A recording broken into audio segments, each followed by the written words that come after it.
Happy National Vocations Awareness Week. What a great question we have today. How does one become a seminarian? Right away, I'm going to direct you to a website. It's called 10,000vocations.org. That is a vocations website for the Archdiocese of St. Paul, Minneapolis. You get it, 10,000 vocations, 10,000 lakes.org. Wouldn't it be great if we had 10,000 priests? That would be amazingly awesome. I could have a priest videotaping this right now, but I don't. But we need more. We need more, not so they can videotape me, but they can minister to you, the people of God. But how does one become a seminarian?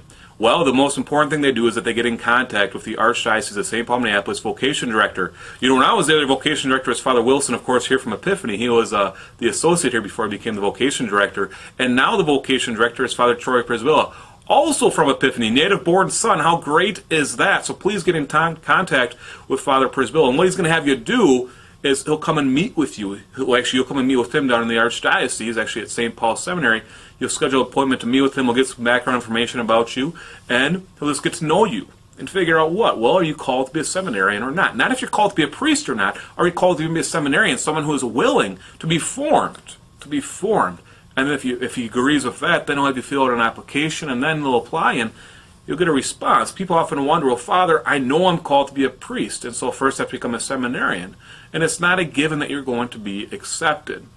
I know, this can be a shocker to some people. It's not a given that you're going to be accepted. I probably even say about 50% of the people that apply do not get accepted to the seminary. And then when you enter the seminary, usually it's only around college seminary, right around 33%. 1 out of 3 go on to get ordained a priest. Why is this? Why doesn't everyone become a priest, or everyone that wants to become a priest? Well, it's because not only do you have to say yes, but God has to say yes as well. The church has to say yes as well. I often use the analogy of if maybe you want to date someone or you want to marry someone. What does that other person have to say? They have to say yes as well. If they don't say yes, it's not going to happen in marriage. The same is true in vocation. The other person, the church, our religious order, they have to say yes.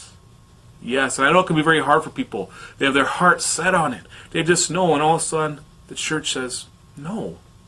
At least at this time, you're not ready to be formed. Or that we just do not see the vocation in you. But it is God's plan for you to have what happens. So, not everyone that applies does get accepted. But let's say you do get accepted. Well, then, what they're going to do is they're either going to send you to St. John Vianney College Seminary, which is usually for people who do not have a college degree yet. For me, I went there after a year at Bemidji State University. I spent 4 years at St. John Vianney College Seminary, so I'd apply there. I also had applied to the University of St. Thomas, and they had to accept me. And thank God they did. All right, and after 4 years there, I went to St. Paul Seminary. It was a seminary for another 4 years. And let's say you already have a college degree, a little older in life. You've already gone to college, and you're working. Well, then you'd go to St. Paul Seminary. St. Paul Seminary, and that's where you usually go for pre-theology, which is 2 years of intense study, usually in philosophy, and then 4 more years in the major seminary. And even then, there's always that discernment. Am I still called to be a priest or not? And them continuing saying yes or no. There's an evaluation every single year in this seminary. Is this person truly on the road to priesthood or not? Kind of like in a dating relationship. When you date someone, you always reevaluate. Is this working or not? And sometimes there's a breakup.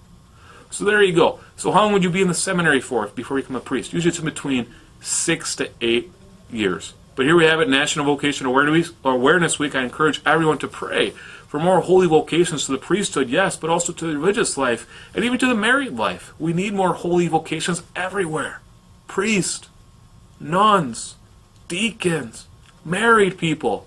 Let's make it a holy vocation, a vocation that glorifies God. There you go. I hope this has helped out. Maybe you learned something. Know my prayers for you. Have a great week, and we'll see you later. God bless. Bye.